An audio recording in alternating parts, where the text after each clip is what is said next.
Welcome to our home. I'm Dr. Russ, and we're about to do another video on Dr. Russ Air Rifle Adventures. We'll have some fun today. We're in southeast Michigan, but the first bit of help or fun is I need your help. Let me show you why. After 2 years of doing videos, we decided that a young gal we know would do a rough draft of a logo. And so here it is, no color. We don't consider it complete, but we need your help. If you were to help us design our logo, what would you suggest? So far, we're including a target, a wolf, a skunk, a wild hog. Also, down along the bottom, we've expanded our mission statement to say, stay air gun sharp, but also safe and silent. So take a look at this. If you think you can add something, please do. This is almost Christmas, and I was over in one of our sporting goods stores this past week, and a pallet of merchandise was being rolled out. And here were 20 boxes, 24 boxes of Red Ryder air guns. And there were other air guns, but one of this and two of that. But 24 of these. Specifically, this air rifle right here. One that many of us cut our teeth on in our youth. I know I did. My brother and I did. And it was very helpful. It was the stepping stone as we got involved in air gun shooting. And Daisy sells about 20 of these for every one of everything else that's sold. I mean, they're in every department store, everything you can imagine, where PCP air rifles and break barrel rifles aren't necessarily displayed. I'm going to give you a review on this gun in just a moment. But I promised to share some Indian hunt tips as well. And let me get to one of them now. A good friend of mine, Steve, and I were in Wyoming. And there was a mountain in Wyoming that we were on. And we were walking along a trail, a deer trail. At the very top, there wasn't even any trees. We were above that tree line. And we were looking for a scouting camp that the Indians used, that the rancher who owned the land told us about. And when we got to the right spot, said look down at 10 o'clock and we would see what looked like 5 flying saucers that landed on a big plateau alongside the backside of the mountain we were on. And sure enough, we saw it. We looked, and it looked like 5 perfect circles. Well, no flying saucers had come down, but 5 Indian tents had been there year after year after year. A hunting party of Cheyenne Indians had come up there, and they packed dirt around the outer part of the tent to keep air from going under. And they used that as their hunt camp. And then they went out and did their hunting. We thought it was very interesting. I wish I'd taken a picture. I did not. But from there, we continued with our rifles along this little deer trail on the opposite side. We knew that deer had used it, and all of a sudden, a deer, a nice buck, a 10-point, 5 on each side, appeared right in front of me about 20 feet away. Oh, well, I shouldered my rifle to keep my balance as best I could because this was a pretty narrow edge on a pretty steep hill. And as I did so, this deer started to turn. I got my rifle off and I shot it. And the deer started a somersault down the mountain. Well, as I turned, I lost my balance. And I remember taking this rifle, and I had a scope on it that cost more than the rifle. And I remember putting my hands like this and I just went on into a somersault thinking I can take the scrapes and bumps and bruises, but I got to protect this rifle. That scope was over $1,500. And so I did. I tumbled. Steve was behind me. He did not fall. And I and that deer both rolled up onto a little ledge and stopped. Well, I was thankful of that. I wasn't too badly hurt. The rifle didn't get hurt. And we decided, let's clean out the deer here, get rid of about 60 pounds of its guts, and then get it up where we would then be able to take it out. And as we did so, there was a real bloody mess when it was done, cleaning it out. And as I looked down, the dirt, the mountains, the rocks were all of a kind of a beige brown. And I saw something mauve colored in the dirt. And I reached down to get it. Let me show you what it was.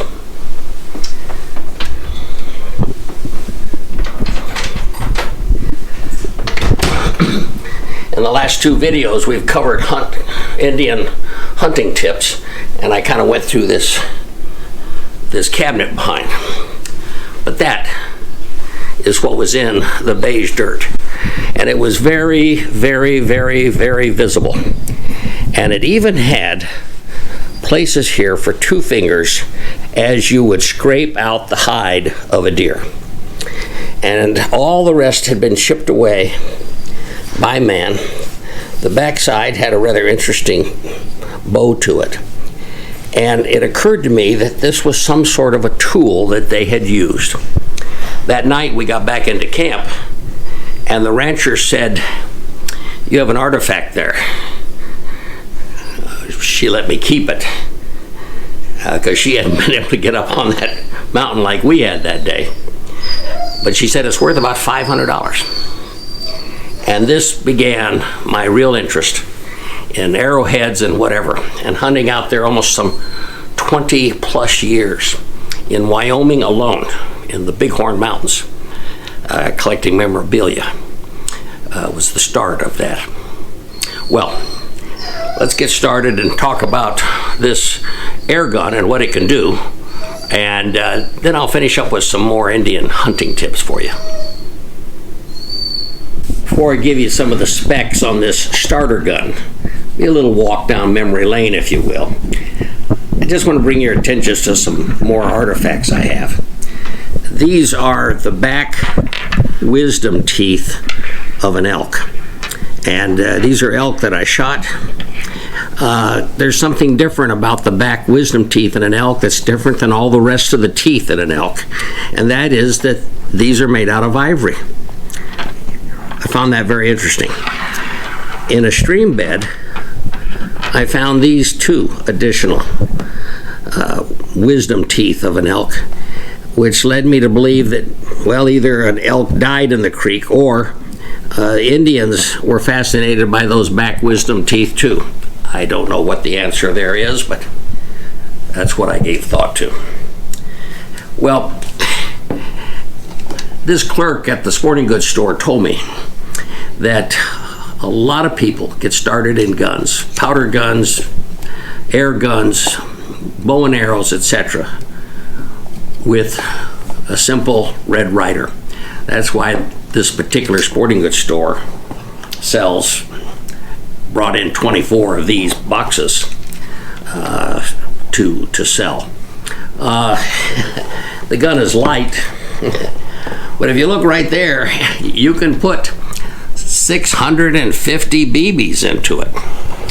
Well, the 10 of BBs that they gave us was 750, and this is heavy. So I have a feeling that if you fill this whole top tube with BBs, this light gun just might get heavy. You might never have to load it again either with 650 BBs in it. This is all it shoots is BBs. It doesn't shoot pellets. It's 177 caliber. It's almost funny holding it because just 3 weeks ago I was holding the largest air gun possible, a 72 caliber AEA gun. And here And that may be the last thing we graduate to, but by golly, this is the one we started on. The advertisement somewhere on here says that it will shoot right there 350 feet per second. Well, my chronograph said, no way, Jose. Most of the BBs that leave this gun are 250. I found that was a common complaint across the internet with people who bought it. 250. I remember as I shot it, I could see most of the BBs just loop out. And probably the most fun was shooting tin cans up close, little army soldiers. I even had some little plastic cowboys and Indians. I shot them. But shooting it out as far as I could and out into the water and seeing that little splash were treats of mine. Aside from the 250 feet volume, I found out that right up here, which is where you load the gun, and I'll open that little trap door again. Now it's more difficult. There we go. It's not the easiest thing to load, but once you get the hang of it, it can be. And all the BBs go there. Now, a lot of us have heard the old axiom, don't oil a gun. Well, it goes back to these original Springers. Springers used to have leather kind of washers in it that caught the air and slammed it forward to make the BB go out the barrel. They don't use leather anymore, and so the desire to stay away from oil isn't there anymore. But a lot of us still have that feeling, don't put any oil in an air gun. I've been really clear in talking about guns do need, bullets particularly, pellets and slugs need a lubricant on them. And I showed you 3 different ones. One of them, my favorite, is fogging oil. And just spray them down, and that creates a uniform seal as it goes out the barrel. But for those of you who are scared to death of oil, I have to show you something. Right here on this gun, which doesn't have leather anymore, you'll see a little hole. That's the hole to put the oil in. So even the newer replicas say, yes, put oil in. I was talking to a gentleman who has actually placed high in the competitive shoots. And we know a lot of young kids will start off with 17 caliber air guns that run 1,500 to 2,500 out the door, but by the time they work on them, they can have 3,000 and 4,000 on these guns. And anyway, he was saying, well, of course, then we put our coating. I said, what? Coating? Well, they don't like to call it oil because everybody gets all scared to death. But it is a grease, if you will, in their guns. And then you store it for about 3 days upright so that if there is any oil or grease, it will drain out the front and not into the back. We're worried about oil getting back here into the mechanism, and we don't want that to happen. But we do need a little help, much like a piston needs some oil in an engine. The same thing here. We want a grease on the sides of those pellets. They'll create a uniform velocity, a uniform energy, and uniform hitting that target. They recommend that once you've loaded this gun, there are, in effect, you probably didn't hear it, I did, 7 clicks, and then you bring it back. They don't want you partially cocking it, they want it fully cocked, and then it's ready. This trigger is not a 2-stage, it's not an adjustable trigger, but it's not a difficult trigger either. And it doesn't take much, particularly for a young person, to pull it back, in effect a squeeze, and get a pretty accurate shot. Why would the shot be accurate? Well, the sights now are adjustable. And as you can see here, by adjusting that, I was able to raise the sight. I don't know if you realize it, but also on the back side, let's see, where did I see it? We're able to, well, I'm not seeing it now. Maybe it was one or the other. I got a couple of daisies. But there's a way to move it left and right. Secondly, we have a front sight up here as well. I remember in the old days, we would take a pair of pliers and bend these sights to make them accurate. That's not necessary anymore. They're pretty much adjustable. You do put oil in it. It does have a 20-inch barrel. I've always had as a deal killer, I don't want an air gun that has less than 20, because the rifling can take that pellet or slug and, much like a football, spiral it, making it far more accurate. Well, this has the 20-inch barrel, but it does not have rifling in the barrel. It just shoots BBs. And if those BBs have a little bit of oil, they will go as well as this gun is capable of shooting it. Finding a good target is easy too. Not only tin cans outside, little army soldiers, but it doesn't take much of a box with some old rags, t-shirts in it, newspapers, an old telephone book, and you have an indoor target that's effective during the winter months of shooting it.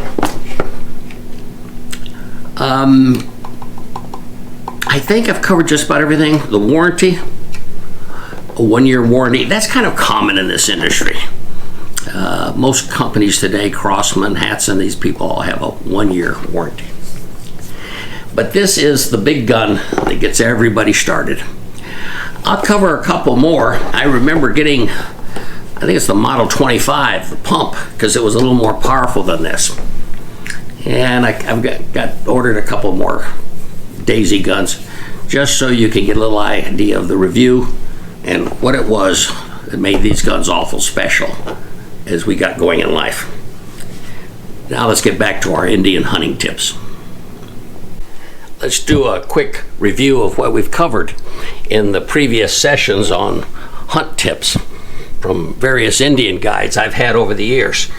First of all, we've talked about a bedding area. I probably didn't describe it, but when you're walking through the forest here, you will see an area where they've been laying down in the tall grass, and that would be their bedding area.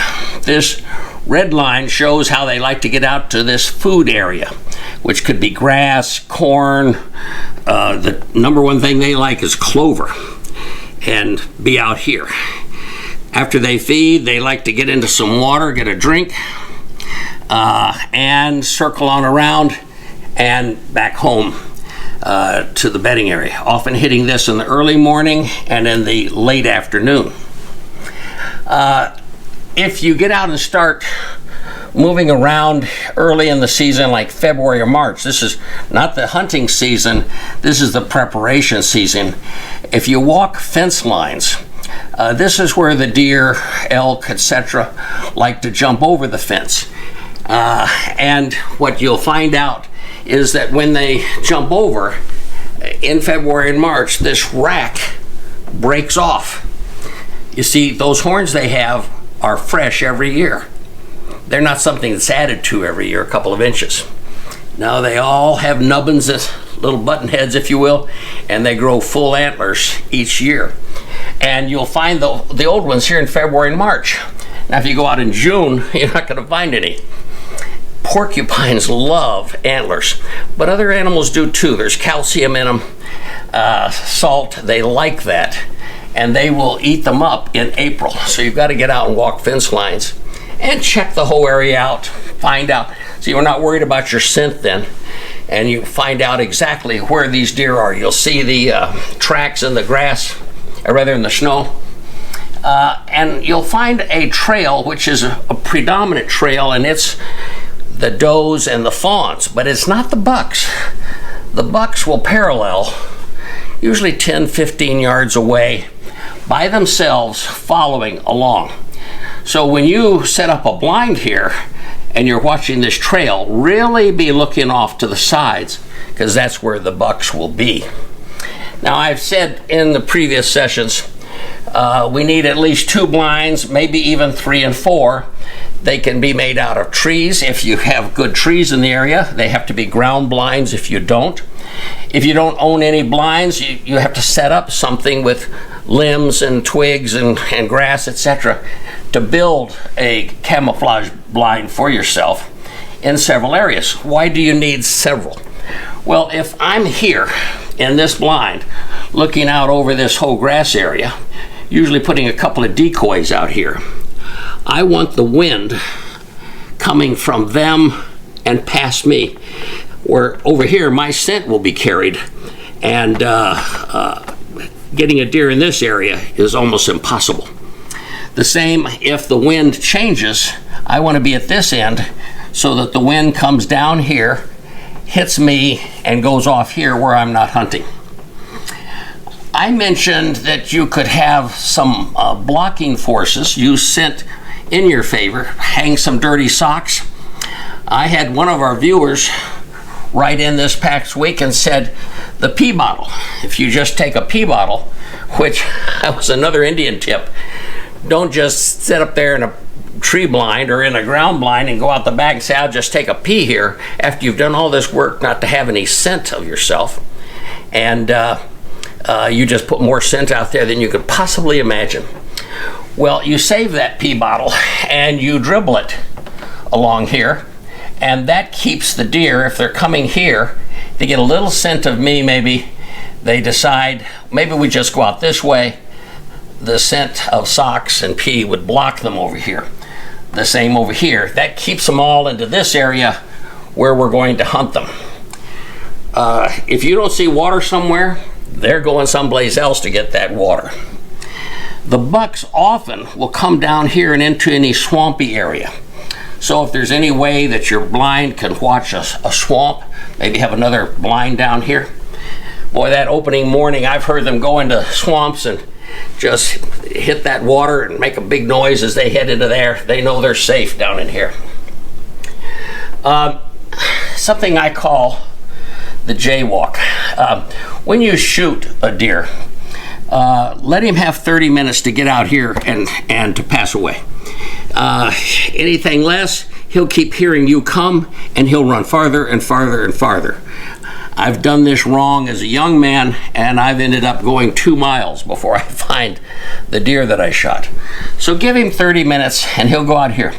Often he'll do a jay and sit down and lay here and pass away here, by the way, but he's here looking back to see what in the world scared him so bad. See, when he's hit by an arrow, a bullet, a pellet, he doesn't really know what in the world that was. Was it a swipe from a mountain lion? Just what was it? So he gets out here, he runs as fast as he can, and gets out here where he thinks he's safe, and he looks back. He will always look for higher ground as he's moving, much like a human does. And he's looking for higher ground, but he still does that little J hook at the end. And so if you're walking here, and it could be up here, look to the higher ground. Well, I shouldn't say that. Sometimes they're hurt so bad they go to the lower ground. Constantly going to lower ground. If you saw this with just going to lower ground all the time, he'll go to lower. If he's climbing all the time, he'll jay up into this area. And just keep looking off to that side and look for those antlers sticking up over the grass, and that's how you'll find him there. So this is the basic area. The fence in January, February, March, at least before April, looking for those racks. That kind of tells you too what size deer are out there in this area. And if he was a 4-point last year, he's probably going to be a 6-point this year. So they get bigger each year, but they start from nothing. Okay, I think that brings you up to speed on what we've covered in the past. I mentioned about that Indian hunt party. Indians were very big on scent and smell. And of course they didn't have the soaps and the showers and everything that we have today. So what would they do about scent? And I had an Indian tell me, Cheyenne, and he said, We bathed in mud. We got our bodies covered with mud, and that hid the scent when we were part of a hunting party going out to hunt.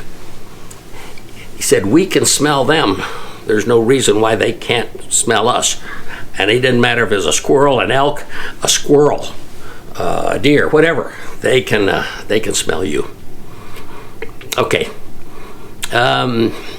We don't want to pee while we're out there, or at least pee into a pee bottle. You don't want to be busted. When you're busted, that means they've seen you. It could be a squirrel. It could be whatever.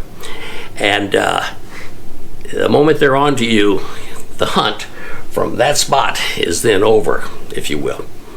I think that covers most everything that I wanted to cover today. Let me just say this. If you shoot one, you want him to go out there for 30 minutes and pass away bleeding. You want to get a pass through if you can, so that there's 2 holes. That gives you 2 trails to follow, twice as much red to follow. But some people say, I don't know, let's wait overnight. It's getting dark now. We'll come out in the morning. Well, that has 2 problems when you wait overnight. Coyotes can get to them. Other critters, and you'll find that deer tomorrow and there ain't much left of him because of destructive critters find him in the night. And the second thing is, if it's warm, that meat can ruin. So I probably wouldn't do that unless it was really cold at night and I really didn't have any help, but I knew I was going to have help in the morning before I go venturing onto the woods in the dark, tracking with the flashlight, etc. I'll try to harvest them that night. Well, next week we'll cover some more hunt tips, some more guns, helping you to be air gun sharp, air gun safe, and with a nice suppressor on it, air gun silent, so that you're one of the silent lethal forces when you go hunting.